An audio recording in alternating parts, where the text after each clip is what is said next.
கர்த்தருக்குள் பிரியமானவர்களே, இந்த அருமையான இந்த காலை பொழுதில் உங்களை சந்திப்பதில் மிகுந்த மகிழ்ச்சி அடைகிறேன். இந்த நாளிலும் ஒரு காரியத்தை குறித்து இந்த நாளில் அறிந்து கொள்வோம். இந்த நாளில் இப்பொழுது நான் பேசுகிற இந்த செய்தியானது, இந்த பதிவானது ஒரு ரகசியம். இதை என்னுடைய வாழ்க்கையில் புரிந்து கொண்ட பொழுது எனக்கு மிகவும் பிரயோஜனமாக இது இருந்தது. என்னுடைய வாழ்நாளில் ஒரு ரகசியத்தை அறிந்து கொள்ள கர்த்தர் எனக்கு உதவி செய்தார். அது என்னவெனில், மேனிஃபெஸ்டேஷன் ஆகிறதுக்கு எப்போ என் வாழ்க்கையில் மேனிஃபெஸ்ட் ஆகும். இன்றைக்கி அநேகருடைய கேள்வி இதுவாக தான் இருக்கும். சரிங்க, எப்போங்க மேனிஃபெஸ்ட் ஆகும்? நான் ஐஸ்வர்யவன் ஆக்கப்பட்டிருக்கிறேன், நான் நீதிமான் ஆக்கப்பட்டிருக்கிறேன், நான் பரிசுத்தமாக இருக்கிறேன், நான் ஆரோக்கியமாக இருக்கிறேன், நான் சுகமாக்கப்பட்டிருக்கிறேன், நான் சந்தோஷமாக இருக்கிறேன், நான் மகிழ்ச்சியாக இருக்கிறேன். ஆனால் உண்மையில் பார்த்தா அப்படி இல்லை. உண்மையிலன்னா மேனிஃபெஸ்ட் ஆகலை இன்னும். நான் சந்தோஷமாக இருக்கிறேன், நான் சமாதானமாக இருக்கிறேன், நான் ஐஸ்வர்யவானாக இருக்கிறேன்னா கடன் இருக்கிறது, தரித்திரம் இருக்கிறது, எல்லாம் நமக்கு தெரியுது. ஆனால் என் வாழ்க்கையில் எது மேனிஃபெஸ்ட் ஆகணும் அப்படின்னா, ஐஸ்வர்யம் மேனிஃபெஸ்ட் ஆகணும்.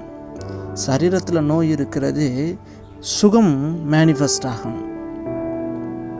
இதையெல்லாம் மேனிஃபெஸ்ட் பண்ணுறதுக்கு என்ன ஒரு காரியம் முக்கியமாக இருக்கிறது, எது ரகசியமாக இருக்கிறது, அதை இந்த நாளில் நம்ம அறிந்து கொள்வோம். இந்த நாளிலும் கூட எபேசியர் 3ஆம் அதிகாரம் 20ஆம் வசனத்தை குறித்து ஏற்கனவே நான் பேசியிருக்கிறேன். பார்க்காதவங்க அந்த பதிவை போய் பாருங்கள். அது உங்களுக்கு மிகவும் பிரயோஜனமாக இருக்கும். அதனுடைய தொடர்ச்சியாக இது நான் பேசுகிறேன். இது ரகசியமாக என்னுடைய வாழ்க்கையில் நான் அறியப்பட்ட போது இது பெரிய சந்தோஷத்தை கொடுத்தது.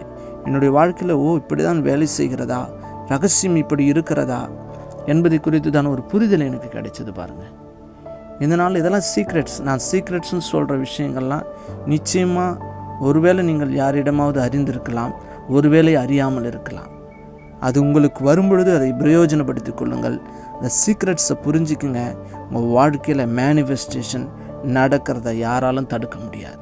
என்ன ஒரு விஷயம்னா, நம்ம ஏற்கனவே சொல்லுவோம், நான் ஐஸ்வர்யன் ஆக்கப்பட்டிருக்கிறேன், நான் சுகமாக்கப்பட்டிருக்கிறேன். ஆனால் உண்மையில் பார்த்தா அப்படி இல்லை.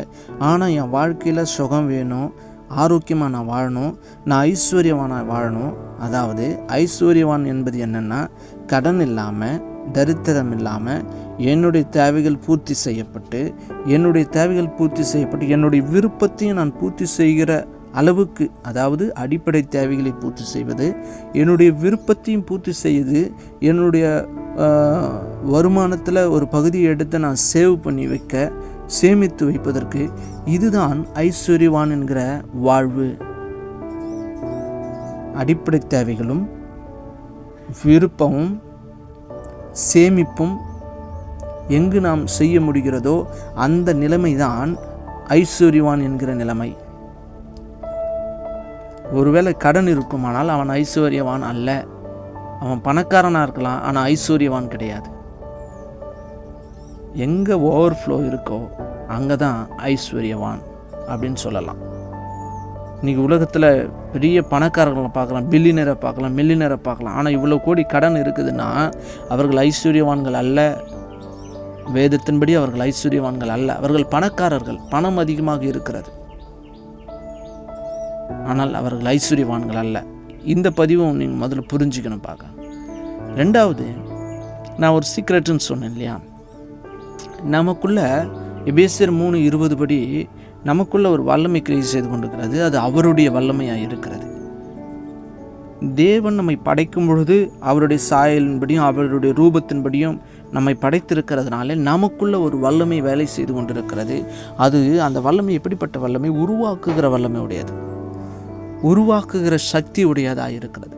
இது யாருக்கு இருக்குது? எல்லா மனுஷனுக்கும் உருவாக்குகிற சக்தி இருக்குது. என்ன ஒன்று, அவன் மனசு ஃபுல்லாக நிறைஞ்சிருக்கிறதோ அது அவன் வாழ்க்கையில் மேனிஃபெஸ்ட் ஆகுது. எல்லாருடைய வாழ்க்கையிலும் எல்லாருமே ஒரு விஷயத்தை கிரியேட் பண்ணுறோம். உருவாக்குகிற சக்தி உடையவர்களாக இருக்கிறோம். நீ ரட்சிக்கப்பட்டிருக்கலாம், ரட்சிக்கப்படாமல் இருக்கலாம், நீ சர்ச்சைக்கு போகலாம், சர்ச்சைக்கு போகாமல் இருக்கலாம், நீ ஆண்டவரை பற்றி தெரியாத ஒருத்தராக இருந்தால் கூட உங்களுக்குள்ள உருவாக்குகிற சக்தி இருக்கிறது. Because we are created like God. அவருடைய ரூபத்தின்படியும் அவருடைய சாயலின்படியும் நம்ம உருவாக்கப்பட்டிருக்கிறதுனால அவருடைய சாயல் நமக்குள் இருக்கிறது, அவருடைய சாரம் நமக்குள் இருக்கிறது. நாம் உருவாக்குகிற தன்மையுடையவர்களாக இருக்கிறோம்.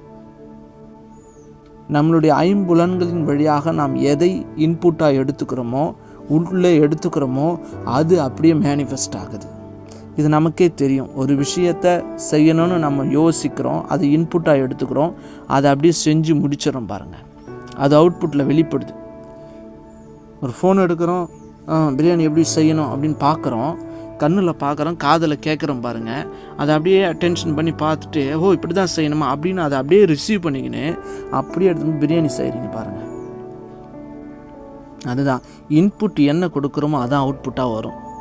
நம்ம இத்தனை நாள் வரையில் வேதம் நம்மை குறித்து சரியாய் சொல்வதை புரிந்து கொள்ளாமல் யாரோ ஏதோ நமக்கு சொல்லி கொடுக்குறாங்கன்னு சொல்லிட்டு, நீ பாவி, நீ ஒரு பூச்சி, நீ ஒரு புழு அப்படின்னு சொல்லிட்டு உங்களுடைய நீங்களே தரம் குறைத்தவர்களாய் உங்களோடு கூட தேவனுடைய தரத்தையும் தேவன் இப்படிப்பட்டவர் தான் அப்படின்னு சொல்லிட்டு அவரையும் மட்டுப்படுத்தி அவரை குறித்ததான சரியான உபதேசம் உங்களுக்கு நமக்கு கிடைக்காதபடினாலே நம்முடைய வாழ்க்கையில் முன்பு இருந்த வாழ்க்கை நோயை அனுமதித்து நம்மளுடைய சரீரத்தில் நோயை மேனிஃபெஸ்ட் பண்ணிடுச்சு. நோயெல்லாம் வரத்தானங்க செய்யும். இங்கே பொல்யூஷன் இருக்குது, சாப்பிட்ற ஃபுட்டு சரியில்லை, எல்லாம் ரசாயனமாகி போச்சு, கெமிக்கல்ஸ் ஆகி போச்சு, அப்படி இப்படின்னு சொல்லி நம்முடைய மூளையில் இப்படிப்பட்டதான ஒரு காரியங்களை, அதாவது நல்ல ஃபுட்டு சாப்பிட்ணும், குட் ஃபுட் குட் லைஃப், நல்ல ஃபுட்டு சாப்பிட்ணும். ஆனால் எண்ணங்களில் முதல்ல நம்ம அதை யோசித்ததுனால நம்முடைய சரீரத்தில் அந்த பலவீனம் இருந்தது. இப்படி தான் உங்கள் வாழ்க்கையில் மேனிஃபெஸ்ட் ஆச்சு நோய். இன்றைக்கி உங்கள் வாழ்க்கையில் சரீரத்தில் உங்களுடைய வாழ்க்கையில் ஆரோக்கியம் மேனிஃபெஸ்ட் ஆகணும், ஐஸ்வர்யம் மேனிஃபெஸ்ட் ஆகணும். இது எப்படி மேனிஃபெஸ்ட் ஆகும்? அநேக கடன் தொல்லையில் இருக்கிறவங்க, தரித்திரமான ஒரு வாழ்க்கையாக இருக்குது, அடிப்படை தேவைகளை கூட பூர்த்தி செய்ய முடியாத அளவுக்கு கடனில் இருக்கிறவங்க, அடைக்க முடியாமல், லோன் அடைக்க முடியாமல் ரொம்ப கஷ்டப்படுறாங்க அப்படின்னு சொல்கிற நீங்களா, உங்களுக்கு ஒரு ரகசியத்தை இன்றைக்கி நான் சொல்லிக் கொடுக்குறேன். உங்களுடைய இன்புட் என்னவோ அதுதான் அவுட்புட்டாக மேனிஃபெஸ்ட் ஆகுது. எல்லாருடைய வாழ்க்கையில், ரட்சிக்கப்படாதவன் வாழ்க்கையிலையும் என்ன இன்புட் கொடுக்குறானோ அது அவுட்புட்டாக மாறுது. நான் எம்பிபிஎஸ் படித்து நான் டாக்டர் ஆகணும்னு முடிவு பண்ணவன், நான் எம்பிபிஎஸ் தான் படிக்கணும், நான் டாக்டர் ஆகணும்னு முடிவு பண்ணவன், எனக்கு டாக்டர் தான் மேனிஃபெஸ்ட் ஆகணும் அப்படின்னா நான் எம்பிபிஎஸ் தான் படிக்கணும். நான் போயிட்டு இன்ஜினியரிங் படிச்சுட்டு, மெக்கானிக்கல் இன்ஜினியரிங் முடிச்சுட்டு நான் டாக்டர் நீங்கள் சொன்னீங்கன்னா சிரிப்பீங்களா, சிரிக்க மாட்டீங்களா? நீங்கள் டாக்டரே கிடையாது, ஏன்னா நீங்கள் இன்ஜினியர் ஆகிடுவீங்க. அப்போ இன்புட் என்ன கொடுக்குறோமோ அதுதான் அவுட்புட்டாக மாறும் பாருங்கள். இன்புட்டு நன்மையை கொடுத்தோன்னா நன்மை தான் அவுட்புட்டாக வரும். நான் ஐஸ்வர்யவான், நான் கிறிஸ்துவுக்குள் சிலுவையில் என்னுடைய தரித்திரத்தை அவர் எடுத்துக்கொண்டார், நான் ஐஸ்வர்யவனாக்கப்பட்டிருக்கிறேன் என்று நீங்கள் சொல்லும் பொழுது உங்கள் கடனிலிருந்து நீங்கள் வெளிவருகிறீர்கள், உங்கள் தரித்திரத்திலிருந்து வெளிவருகிறீர்கள். நீங்கள் அப்போ தான் கொடுக்கவே ஆரம்பிப்பீங்க. அதனால தான் நிறைய பேரால் கொடுக்க முடியல. நாளைக்கு என்ன பண்ணுவோம், நாளைக்கு என்ன பண்ணுவோம், இது கொடுத்துட்டா என்ன பண்ணுவோம் அப்படின்ட்டு.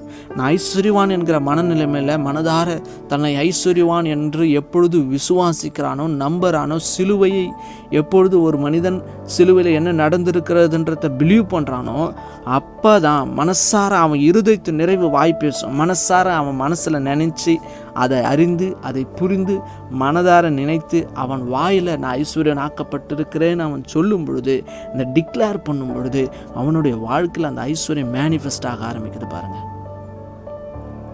எந்த அளவுக்கு நிலைக்கிறோமோ அந்த அளவுக்கு கொஞ்சம் கொஞ்சமாக வேர் பற்றி சல்லி வேர் வந்து அப்படி இந்த ஆணி வேர் வந்து லாஸ்ட்டில் ஆணி வேர் வந்து அது அப்படியே ரொம்ப ஆழத்துக்கு போய் அந்த மரத்தை நிலைக்க செய்கிறது போல் இந்த வார்த்தை உங்களுக்குள்ள நிலைப்பதற்கு, நான் சுகமாக்கப்பட்டிருக்கிறேன் என்கிற வார்த்தை உங்களுக்கு வரும் பொழுது, நன்மையான இந்த வார்த்தை உங்களுக்குள் வரும் பொழுது, நோயெல்லாம் அப்படி தான் வரதாங்க செய்யும் அப்படின்ற வார்த்தை இல்லை.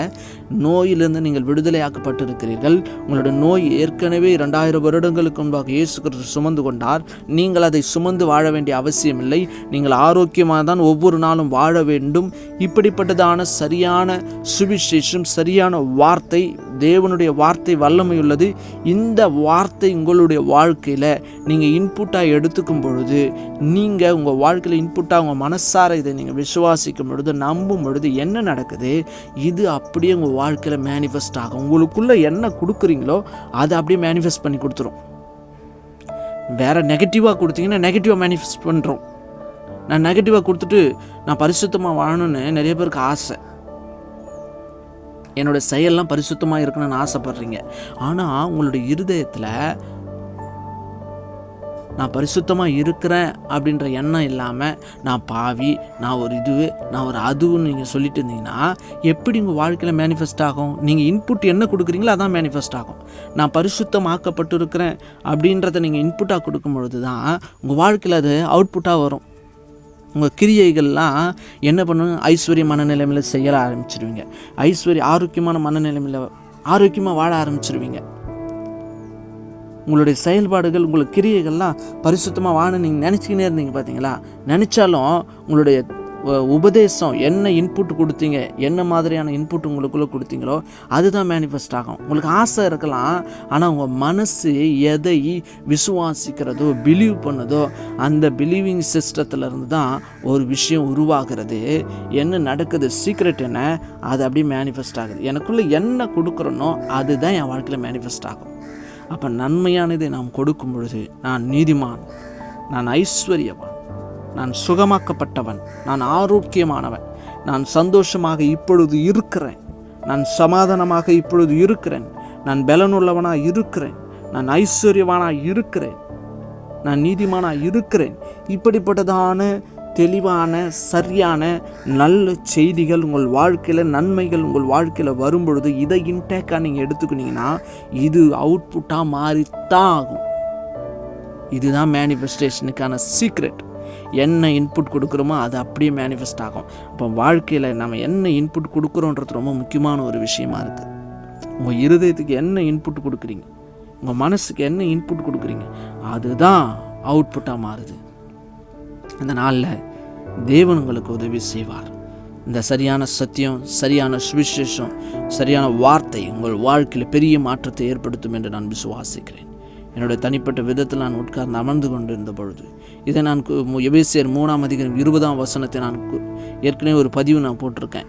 அதை நான் வாசித்து அதை எக்ஸ்பிளைன் பண்ணும் பொழுது, அதை மற்றவங்களுக்கு நான் ஷேர் பண்ணும்போது அந்த நன்மையை உங்களுக்கு நான் ஷேர் பண்ணேன்.